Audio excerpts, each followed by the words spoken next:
Hello everyone, I'll tell you how to make blue sky mocktail. First of all, take a shaker glass and fill the shaker glass with ice cube.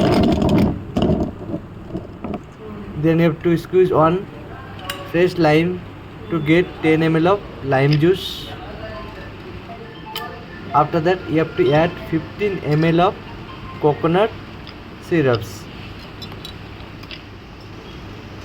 Then you have to pour 5 to 10 ml of blue cocoa syrups.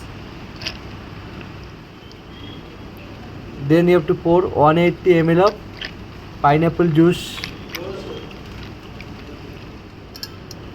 Then shake all the ingredients properly. You have to shake all the ingredients properly.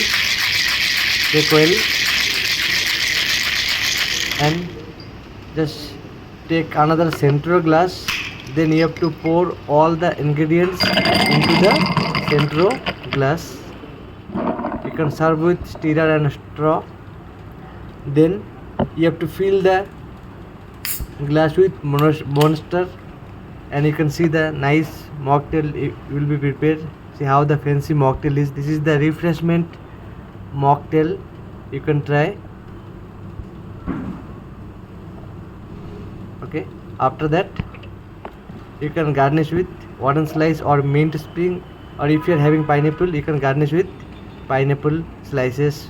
So I am decorating the mocktail with lemon wedges and blue cocoa. So your mocktail is ready. Thank you very much for watching my video.